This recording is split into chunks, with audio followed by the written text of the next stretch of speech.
ನಿಮ್ಮ ಹಳೆಯ ಚಿನ್ನದ ಒಡವೆನ ಅಧಿಕ ಬೆಲೆಗೆ ಮಾರಬೇಕೆ? ಆಟಿಕಾಗೆ ಕಾಲ್ ಮಾಡಿ 8880 ಅಟ್ಟಿಕಾ ಗೋಲ್ಡ್ ಕಂಪನಿ. ಮತದಾರರ ಪಟ್ಟಿ ಪರಿಷ್ಕರಣೆ ವಿಚಾರದಲ್ಲಿ ರಾಜ್ಯ ರಾಜಕಾರಣದ ಬಿಗ್ ಫೈಟ್ ಮುಗಿಲು ಮುಟ್ಟಿದೆ. ಒಂದೆಡೆ ಆಡಳಿತ ಪಕ್ಷ ಕಾಂಗ್ರೆಸ್ ಎಸ್ಐಆರ್ ಅಸ್ತ್ರ ಹಿಡಿದು ಜನಜಾಗೃತಿಗೆ ಇಳಿದಿದ್ರೆ, ಮತ್ತೊಂದೆಡೆ ವಿಪಕ್ಷಗಳು ಸರ್ಕಾರದ ವಿರುದ್ಧ ಕೆಂಡ ಕಾರ್ತಿವೆ. ಅದರಲ್ಲೂ ಸಿಎಂ ಡಿಕೆ ಶಿವಕುಮಾರ್ ಅವರ ಜಿಲ್ಲಾ ಪ್ರವಾಸಗಳ ಹಿಂದೆ ದೊಡ್ಡ ರಾಜಕೀಯ ಸಂಚು ಅಡಗಿದೆ ಎಂದು ಕೇಂದ್ರ ಸಚಿವ ಎಚ್.ಡಿ. ಕುಮಾರಸ್ವಾಮಿ ಬಾಂಬ್ ಸಿಡಿಸಿದ್ದಾರೆ. ಮತದಾರರ ಪಟ್ಟಿ ಪರಿಷ್ಕರಣೆ ವಿಚಾರದಲ್ಲಿ ಡಿಕೆ ಎಚ್ಡಿಕೆ ವಾರ್. ಕಾಂಗ್ರೆಸ್ನಿಂದ ಎಸ್ಐಆರ್ ದುರುಪಯೋಗ ಅಂತ ದಳಪತಿ ಆರೋಪ.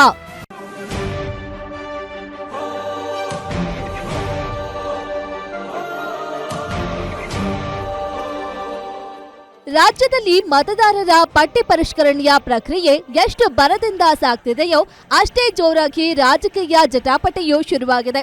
ಅರ್ಹ ಮತದಾರರ ಹೆಸರು ಲೀಸ್ಟ್ನಿಂದ ಡಿಲೀಟ್ ಆಗದಂತೆ ತಡೆಯಲು ಕಾಂಗ್ರೆಸ್ ನಾಯಕರು ರಾಜ್ಯಾದ್ಯಂತ ಜಾಗೃತಿ ಮೂಡಿಸುತ್ತಿದ್ದಾರೆ. ಆದರೆ ಇದೇ ವಿಚಾರ ಈಗ ಜೆಡಿಎಸ್ ಮತ್ತು ಬಿಜೆಪಿ ಕೆಂಗಣ್ಣಿಗೆ ಗುರಿಯಾಗಿದೆ. ಸಿಎಂ ಡಿಕೆ ಶಿವಕುಮಾರ್ ಮಾಡುತ್ತಿರುವ ಜಿಲ್ಲಾ ಪ್ರವಾಸಗಳು ರಾಜ್ಯದ ಅಭಿವೃದ್ಧಿಗಾಗ್ಲಿ ಅಥವಾ ಬರ ಪರಿಸ್ಥಿತಿಯ ನಿರ್ವಹಣೆಗಾಗ್ಲಿ ಅಲ್ಲ, ಬದಲಿಗೆ ಅಧಿಕಾರಿಗಳಿಗೆ ಎಸ್ಐಆರ್ ದುರುಪಯೋಗ ಪಡಿಸಿಕೊಳ್ಳಲು ಸೂಚನೆ ನೀಡಲು ಎಂದು ಕೇಂದ್ರ ಸಚಿವ ಎಚ್.ಡಿ. ಕುಮಾರಸ್ವಾಮಿ ನೇರ ವಾಗ್ದಾಳಿ ನಡೆಸಿದ್ದಾರೆ. ಕಲಬುರಗಿಲೂ ಪಾಪ ಪ್ರಗತಿ ಪರಿಶೀಲನೆ ಸಭೆ ಮಾಡಿದ್ರು. ಆ ಸಭೆಯಲ್ಲಿ ಏನೇನು ಚರ್ಚೆ ಆಯಿತು ಅನ್ನೋದು ನಾನು ತಗೊಂಡಿದ್ದೀನಿ ವಿಷಯನ. ಎಸ್ಐಆರ್ದೇ ಅವ್ರಿಗೆ ಚಿಂತೆ.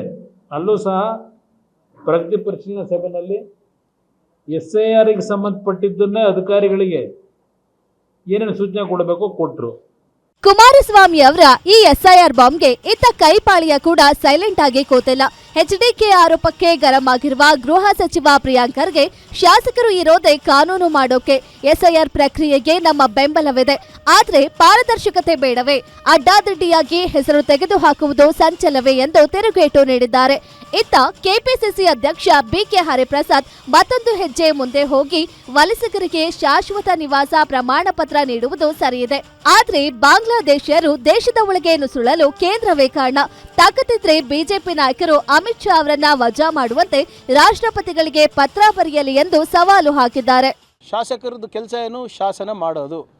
ಶಾಸನ ಮಾಡ್ತೀವಿ, ಗೌರ್ಮೆಂಟ್ ಆರ್ಡರ್ ಹೊಡಿಸ್ತೀವಿ, ಅಧಿಕೃತವಾಗಿ ಸರ್ಕಾರದಿಂದನೇ ಕೊಡ್ತಾ ಇದ್ದೀವಿ, ಕಾಂಗ್ರೆಸ್ ಪಾರ್ಟಿಯಿಂದ ಕೊಡ್ತಾ ಇದ್ದೀವ ನಾವು.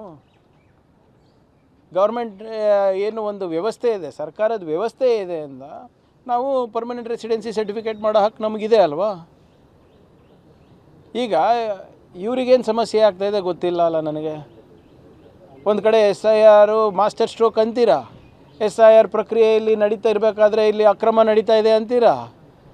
ನೀವು ಡಿಸೈಡ್ ಮಾಡಿಬಿಡಿ whether you want it or don't want it. ನಮ್ಮ ಸ್ಟ್ಯಾಂಡ್ ಭಾಳ ಕ್ಲಿಯರ್ ಆಗಿದೆ. ಮತದಾರರ ಪಟ್ಟಿ ಪರಿಷ್ಕರಣೆ ಆಗಲೇಬೇಕು, ಆದರೆ ಪಾರದರ್ಶಕವಾಗಿ ಆಗಬೇಕು, ಲೋಪಗಳನ್ನು ಸರಿಪಡಿಸಬೇಕು, ನ್ಯೂನತೆಗಳನ್ನು ಸರಿಪಡಿಸಬೇಕು, ಅದಾದ ಮೇಲೆ ಬಹಿರಂಗವಾಗಿ ಮಾಡಲಿ. SIR ಅಲ್ಲಿ ಬಾಂಗ್ಲಾದೇಶಿಗಳು ನಮಗೇನು ಗಡಿ ಭಾಗ ಅಲ್ಲ, ಕರ್ನಾಟಕಕ್ಕೆ ಬಾಂಗ್ಲಾದೇಶದವ್ರು 4000 ಕಿಲೋಮೀಟರ್ ಬಂದರೆ ಇವರು ಕಡಲೆಕಾಯಿ ತಿಂತಾಯಿದ್ದೀರಾ, ಅಥವಾ ಅವ್ರ ಭಾಷೆನಲ್ಲಿ ಹೇಳಬೇಕಾದ್ರೆ ಬೇರೆ ಭಾಷೆ ಹೇಳಬೇಕಾಗುತ್ತೆ. ಆದ್ದರಿಂದ ಶೋಭಕ್ಕ ಬರಿಬೇಕಾಗಿರೋದು ರಾಷ್ಟ್ರಪತಿಗೆ, ತತ್ಕ್ಷಣ ಅಮಿತ್ ಶಾನ ಬರ್ಖಾಸ್ತು ಮಾಡಬೇಕು. ಒಟ್ಟಿನಲ್ಲಿ ವೋಟರ್ ಐಡಿ ಪರಿಷ್ಕರಣೆ ನೆಪದಲ್ಲಿ ಶುರುವಾಗಿರೋ ಈ ರಾಜಕೀಯ ಕುರುಕ್ಷೇತ್ರ ದಿನಕ್ಕೊಂದು ತಿರುವು ಪಡೆದಿದೆ. ಆಡಳಿತ ಮತ್ತು ವಿರೋಧ ಪಕ್ಷಗಳ ನಡುವಿನ ಈ ಎಸ್ಐಆರ್ ವಾರ್ ಮುಂಬರುವ ದಿನಗಳಲ್ಲಿ ಅದ್ಯಾವ ಹಂತಕ್ಕೆ ಹೋಗಿ ತಲುಪುತ್ತೆ, ಯಾರ ವೋಟ್ ಬ್ಯಾಂಕ್ಗೆ ಯಾರು ಕರಗಲಿದ್ದಾರೆ ಅನ್ನೋದೇ ಸದ್ಯದ ಕುತೂಹಲ. ವೀರೇಶ್ ದಾನಿ, political bureau, guarantee news, Bengaluru.